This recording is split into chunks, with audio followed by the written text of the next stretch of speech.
Good morning everyone, Kvemi here and welcome back to another video. Last night I read a story on Reddit that I feel would be worth sharing with all of you. So if you just woke up, having breakfast or whatever it may be, sit back and relax. Maybe play this in the background while I narrate this story while playing Minecraft. Today's story is titled, I got uninvited from my mum's birthday because I didn't look good next to my sister's boyfriend. Turns out, I was actually his boss. He locked eyes with me and declared, if you're still set on showing up at home, don't bother calling me your dad. 3 weeks later, on my mother's birthday, the electricity, water and Wi-Fi at their place all got cut off. Follow my story. You might see a piece of yourself in it. My name's Ethan, I'm 32, and I live in a small town about 45 minutes outside Portland. Each morning I brew a pot of tea, check the forecast, and drive less than 15 minutes to my job. I'm part of a startup working on eco-friendly tech solutions. Not everyone gets what I do, especially my family. They think I'm out there fixing circuits or tinkering with gadgets, which I don't correct. I've never felt the urge to clarify. When people ask about my family, my parents or my sister Emily, I give a faint smile and say, it's been a while since we've spoken. That's all. I'm not covering anything up, but I see no point in rehashing the past. It's been over 2 years since we've had any contact. No calls, no messages, no holiday visits, nothing. Just a quiet, unbroken gap, like the ties between us were cut, and no one bothered to mend them. I used to believe family was everything, but 2 years ago, on my mum's birthday, everything shifted. 2 years back, 3 weeks before her birthday, I'd arranged a trip and cleared my schedule. The plan was straightforward. Head home early, stay a few days and pitch in with the usual preparations like always. Nothing special. I just wanted to give them a heads up. I called my mum, but my dad picked up after a single ring. I'll be there a couple of days early, I said casually. Let me know if you need me to grab anything or help out. His response was vague at first, then he paused. When he spoke again, his tone was heavier, like he was dodging something. Ethan, maybe it's better if you skip coming home this year. I thought he was just worried about my workload. No problem, Dad, I replied, sipping my tea. It's all under control. I'm good to go. There was a longer silence this time. Then his voice came back, sharp and cold. Emily's bringing her fiancé this year. He's a director, someone with status. He speaks well, carries himself right. Your job? It's not exactly easy to explain, so maybe just stay away. My face flushed, a wave of heat creeping up my neck. My pulse raced, and I gripped my mug tighter. What did you just say? I snapped, my voice shaking. Are you seriously telling me this? He didn't backtrack or soften his words. Instead, he said coldly, your visit would just make things awkward for everyone. If you show up anyway, don't call me your dad. Then he hung up. No hesitation. I set the phone down, my hand trembling, clammy with sweat. The room was dead quiet. No TV, no sounds, just me standing there, staring blankly, like I'd been ripped out of my own world. His words looped in my mind, clear and deliberate, like a stuck record. Your visit would just make things awkward for everyone. If you show up anyway, don't call me your dad. For a second I wondered if I'd misheard, but no. Every word was sharp as a blade, unyielding. I clenched my teeth, my throat tight, like something was stuck there, refusing to budge. Memories flooded in. For over 2 years, I'd quietly covered their bills. Electricity, water, Wi-Fi. No one ever acknowledged it. And now, they were calling me the family's embarrassment. I grabbed my phone, hands still shaky, though my mind was starting to clear. I opened my banking app and scrolled through my transaction history, needing to see exactly how much I'd spent on them.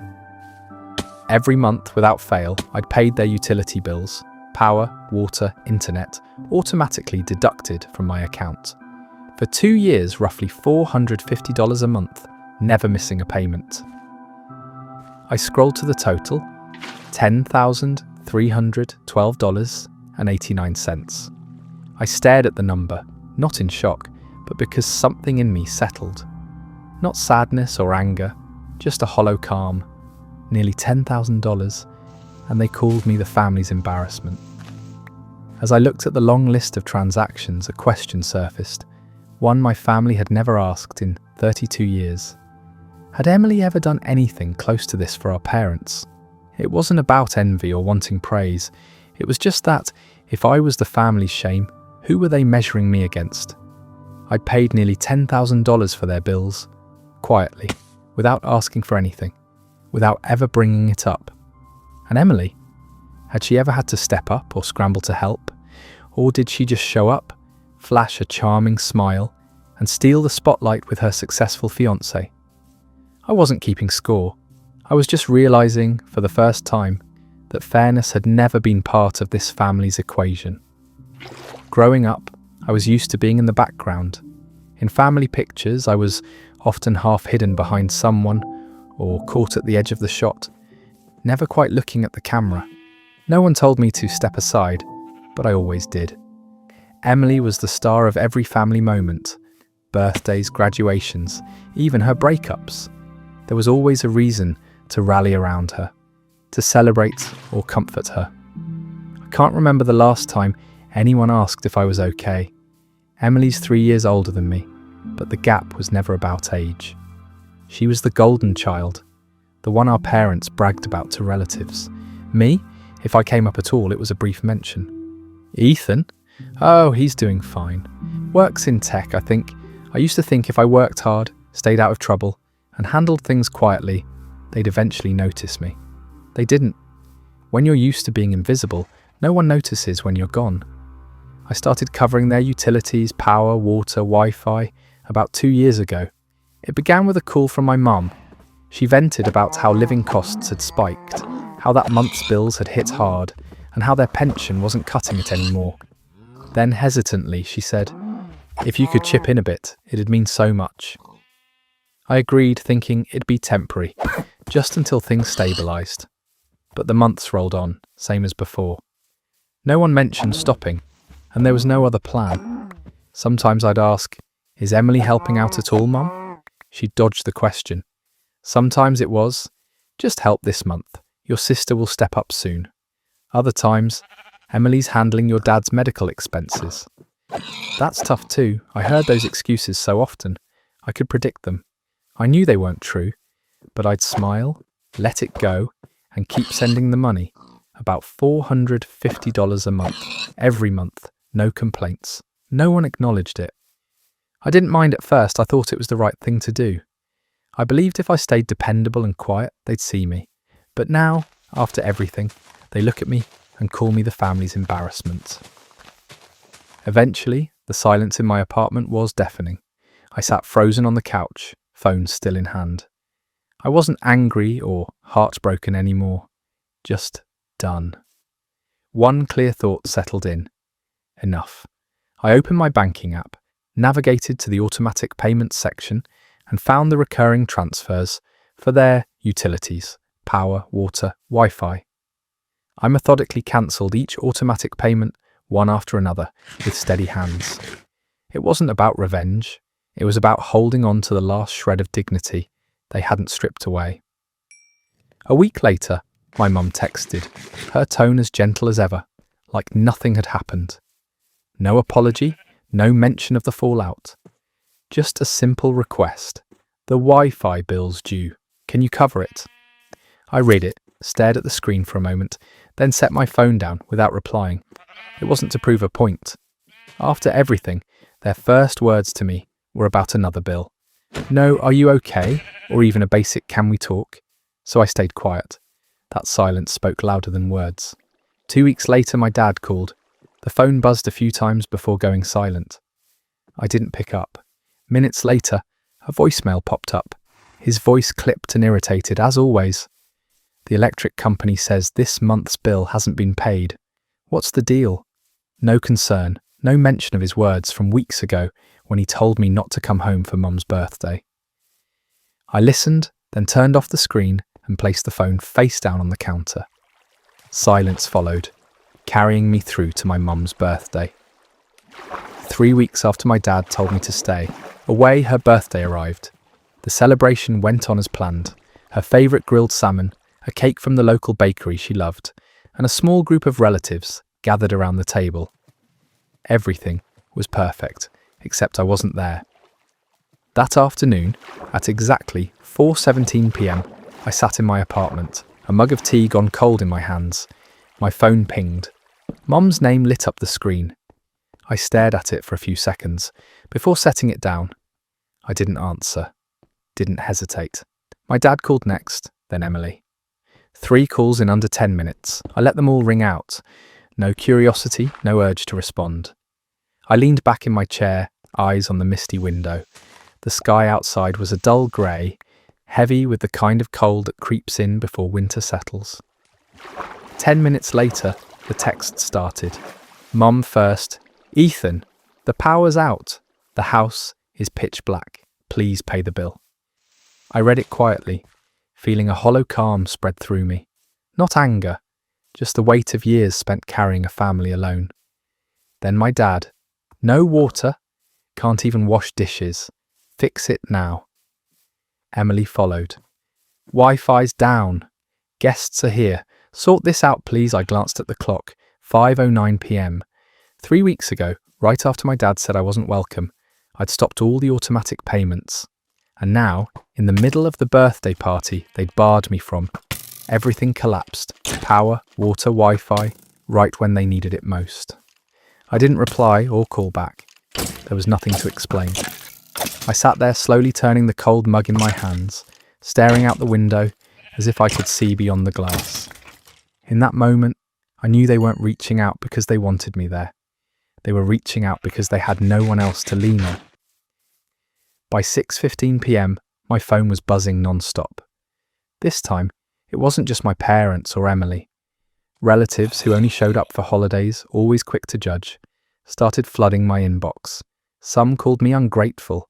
One said outright, "You humiliated your mum in front of everyone." Another, softer but cutting, texted, "Emily was right. People like you don't belong at happy occasions." I read each message without responding, not because I agreed, but because I was done justifying myself to people who always sided with the loudest voice over the truth. Just as I was about to set my phone down, it lit up again. Aunt Clara, the only family member who still saw me for me, was calling on an old video app we used because it let us look each other in the eye when it mattered. I hesitated, then answered on the 3rd ring. Her face appeared, lit by the dim glow of the dining room I knew so well. Every creak in the floor, every chipped plate, but tonight it felt foreign. In the background, I heard clinking glasses, forced laughter, and scattered chatter. Clara looked at me, her eyes kind but searching. "You're not paying, are you, Ethan?" Her voice was gentle, probing. I met her gaze and spoke slowly, like I was unearthing something long buried. "Aunt Clara, Dad told me not to come. Said if I showed up, I shouldn't call him my dad anymore." I swallowed hard. She went quiet, her eyes flicking to the room behind her. Then chaos broke through. My mum's voice cut in, sharp. "Tell him I'm mortified." On my birthday of all days, how could he do this? My dad's voice followed, loud and dismissive. "It's just a few bills. What kind of man makes a fuss over money?" Another voice, my uncle, I think, chimed in. "Poor Emily, stuck with a brother like that." Footsteps neared the camera. Emily appeared behind Clara, arms crossed, face twisted in frustration. He actually answered? Mum's been in tears all day. Does he even care? No shame at all. I stayed silent, watching, letting their words wash over me, like noise I'd learned to tune out. I was about to end the call when another figure appeared on the screen's edge. A young man in a sharp suit, hair neatly slicked back. He looked at me, confusion in his eyes, then gave a hesitant smile. "Hey, Chief," he said, his voice uncertain, like he wasn't sure the words fit the moment. I froze, gripping the phone tighter. I hadn't expected this, not here, not on the night they'd all deemed me too embarrassing to invite. I studied him for a moment, and then it clicked. His face, his tone. He was a recent hire at my company, transferred from our coastal office. We'd swapped a few emails, and he'd sent me a couple of project updates, but I had no idea he was Emily's fiancé, the one they were all fawning over, The room behind Clara seemed to hold its breath. She glanced back, and the dining room erupted in frantic whispers. Someone muttered, "Wait, what did he call Ethan?" Another voice, puzzled, said, "Chief? Does that mean Ethan's his boss?" The murmurs grew, overlapping, uneasy. I just stared at the screen. No nod, no denial, just watching. Then the young man stood taller, looked past the camera to the room, and spoke clearly. "For those who don't know, I work at Horizon Green Tech. Ethan's one of the co-founders." His words were sharp, cutting through the clatter of plates and hushed voices. The room fell into a strange, heavy silence. I stayed quiet, still watching, waiting to see what came next. I pressed my lips together and gave a slight nod of acknowledgement. He looked back at the screen, eyes wide, and I spoke evenly, my voice steady, as if the words had been waiting for this moment. "Hope your grand introduction goes smoothly." Then I ended the call. That night, I slept deeply. No restless tossing, no waking in the dark with old doubts circling my mind. For the first time in years, I felt unburdened, not from spite, but because they'd finally glimpsed who I was. The next morning, before the light fully pierced the thin blinds, I grabbed my phone and scanned my emails, as usual. A few work updates, some project notes, and then a name I didn't immediately recognize: Lucas Reed. I opened it. The first line hit me. "I'm sorry, I had no idea you were Emily's brother." I raised an eyebrow, leaned back against the headboard, and kept reading. Lucas said he was stunned to learn I was Emily's brother. Then plainly he wrote, "I didn't expect her to act that way. I'm ending things with her. Thank you for not calling me out in front of everyone." I let the phone rest on my chest, closing my eyes for a moment. After a pause, I opened the email again and typed a measured reply, clear and direct. "Lucas, that's your call. I don't expect anyone to make choices to stay on my good side. Think it through carefully. And for the record, I keep family out of work." I hit send. No lingering thoughts, no emotional weight. That was enough. Around 10:30 a.m, mid-meeting with my team, jotting down notes, my phone vibrated. Emily's name flashed on the screen. I stared for a moment before declining the call. Not out of anger, not to prove anything, but because I was done with apologies that only surfaced after everything unravelled. 5 minutes later, a text came through. "I'm sorry. I didn't think Lucas would react like that. You're his boss. If you talk to him, I'm sure he'd listen. Please ask him to come back." I stepped to the office window, leaning against the frame, and read the message again. My response was concise, just enough for clarity. Lucas didn't leave because of me. He left because of how you carry yourself, how you treat people, how you dismiss what you don't understand, and how you think a gentle tone can sway anyone. I sent it, pocketed the phone, and returned to my meeting. Less than a minute later, another text arrived. "I know I screwed up. I mean it this time. I'll change.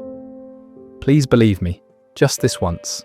I read it, let it sit, and felt nothing stir inside me. Not because I was heartless, but because I finally saw it. The gap between us wasn't about apologies. It was about when they came. I deleted the message quietly, leaving no trace, and moved on with my day. A week later, on a Friday evening, I paused at my doorstep, keys in hand. My parents stood there, each with a small bag, faces weary from the long trip. I didn't ask why they'd come, or if they'd travelled all this way for me. It wasn't a casual drop-in. I opened the door and let them in. No tension, no forced warmth, just a choice to have the conversation indoors, away from the chilly breeze. We sat in the living room, steam rising from the coffee on the table. My dad spoke first, his voice softer than usual, offering an apology. My mum chimed in, saying they'd reflected and realised things had gone too far. I stayed quiet, listening, waiting to see if this was closure or the start of something else. As I expected, my dad's tone shifted. "We're family, Ethan. Family looks out for each other. We raised you, put you through college. Part of what you've got now, that's because of us, isn't it?" I looked at him, my expression steady, though I sat up a bit straighter. Then my mum spoke, her voice gentle, like she was stating something reasonable. If you could send us maybe $1,800 a month, just a little help. It's nothing for someone like you, I studied them. The same people who'd once excluded me from a family gathering for being an embarrassment. Now they sat in my home, putting a price on their regret. $1,800 a month, because I was their son, because my success was somehow a debt I owed. I let out a soft laugh, not sharp or bitter, just the kind that comes when something doesn't add up. Their eyes locked on mine, waiting for agreement, but I wasn't angry. I'd moved past that. Leaning back, I spoke clearly. What about Emily? How much is she pitching in each month? The room froze. The air grew heavy. My dad glanced at my mum. She answered slowly, her voice faltering. Your sister's job isn't steady yet. And the breakup with Lucas has hit her hard. I nodded, unsurprised. The same excuses wrapped in soft words, but just deflections. I met their gaze and said, if Emily agrees to send $1,800 a month, I'll match it. No more, no less. They stared, searching for a sign I was bluffing. I continued, calm but firm. Or if you want me to cover it all, I'll need a legal document stating that after you're gone, the house is mine, fully. I sat still. No pressure, no elaboration, just waiting to see how they'd respond now that I'd set terms for what they'd always assumed was my duty. The room fell into a thick silence. My dad stood abruptly, slamming his hand on the coffee table, knocking over a mug and spilling coffee across the wood. His voice boomed, chest heaving. You're putting conditions on helping your parents? We raised you for over 20 years, and now you're haggling like this? What kind of life are you living? His shout was loud enough to carry next door. I didn't flinch or shift. I sat there, hands on the armrests, eyes steady, not cold, but no longer yielding. I waited until he was done, then stood slowly. My voice was low, clear, cutting through the echo of his outburst. I think it's time for you both to leave. It wasn't a threat or said in anger, just a request from someone who'd reached the end of what loyalty could bear. No one spoke, only the sound of bags scraping across the floor and the door clicking shut behind them, softer than the weight they left behind. It's been 2 years since they stood in my home. I didn't block their numbers, change my email, or cut them off completely. I just stopped reaching out and waited to see if they'd still see me as family without the tether of obligation. In 2 years, there's been no call, no text asking how I'm doing, no mention of my birthday, or even a simple, "Are you okay?" I used to think they'd change. Now I know some people don't, especially when they've never admitted they were wrong. I still live here, work, go about my days. The only difference is I no longer let myself be an emotional bank, giving endlessly to be broken under the guise of duty. If there's one thing I've learned, it's that family isn't a place where kindness is demanded and called love. True family values you for who you are, not for what you can provide, not as a wallet, a fallback, or a last resort. Before I close this chapter, I have a question for you. Was I wrong to walk away, to refuse to send my aging parents $1,800 a month, even though they raised me? I used to believe family could mend anything. But after being treated like an outsider in my own home, time and again, I chose to break the cycle. Was I too harsh? Or maybe I was finally learning to value myself at the right moment. That's all for today. I hope the story somehow made you feel better. Not specifically the contents of the story, but the video itself. Do like and subscribe, and of course share this with your friends and family, as I'll be posting daily, sharing new and juicy stories from Reddit.